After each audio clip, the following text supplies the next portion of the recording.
O Uribe já está de volta porque ele terminou de desenhar aquele placar sobre como votaram as bancadas, especialmente aquelas mais, em tese, alinhadas ao governo e alinhadas porque fazem parte do governo, tem 3 ministérios, algumas mais, outras menos.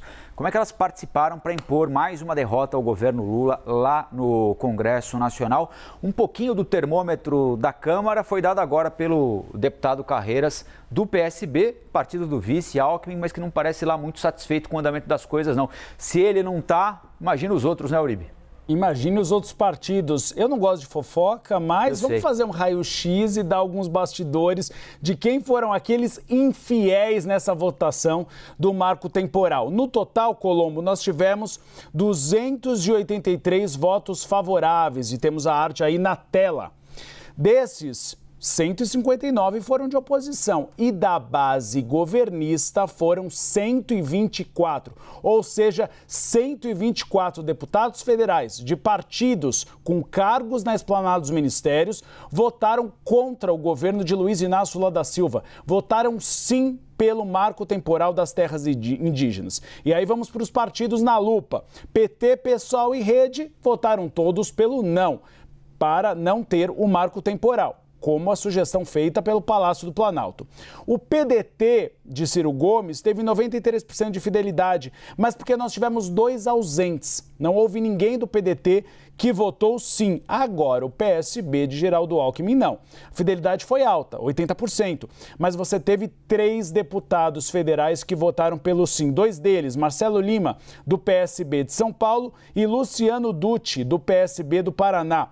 O MDB, 48% de fidelidade, ou seja, 52% votaram sim contra a orientação do Palácio do Planalto. 2 exemplos, Newton Cardoso Júnior e Sérgio Souza, expoentes da bancada ruralista. Depois tivemos o PSD com uma fidelidade de 52% e União Brasil, que foi a grande pedra no sapato em relação ao Palácio do Planalto. Só 19% votaram contra. Do resto, você teve aí um número maciço que votou pelo sim. E aí 2 exemplos, Celso Sabino e Omar Nascimento, aliados de primeira hora de Arthur Lira. Tanto é que Omar Nascimento é o candidato de Arthur Lira para sucedê-lo. Vamos para a oposição. Votos sim. PL, 83% votaram sim. Os que não houve no PL, no partido de Jair Bolsonaro, quem votasse não.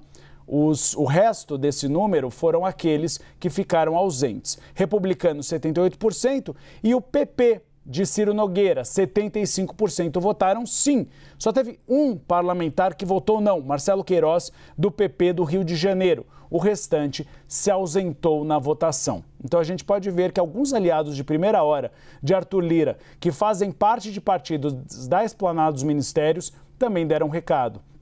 Deram um recado de que não estão satisfeitos com a articulação política do Palácio do Planalto. Como a gente dizia, essa pauta específica tem alguns componentes ideológicos embutidos nela, tem a força do agronegócio também, que é suprapartidário e muitas vezes mais forte até, ou tem nesse momento especialmente, tem um poder de atração às vezes maior do que o governo para um determinado grupo de parlamentares, mas com esse descompasso o governo vai ter dificuldade em andar, não é, Uribe? Com uma entrega tão grande, 3 ministérios para a União Brasil e o recebimento de absolutamente nada no plenário da Câmara. Com esse descompasso, em que pese as especificidades dessa pauta, o jogo não vai rolar, né? Não vai rolar, é preciso uma mudança. E o Felipe Carreiras, na entrevista que a CNN Brasil foi direto. Lula precisa entrar de cabeça. Alexandre Padilha está sobrecarregado. Nós temos aí um montante enorme de emendas parlamentares que não foram pagas, e são emendas parlamentares do ano passado. As desse ano estão sendo pagas, mas aí há quase, Colombo, 6 bilhões de reais. Então é uma insatisfação do bloco do Centrão. Agora, Lula deu um cheque em branco para o União Brasil.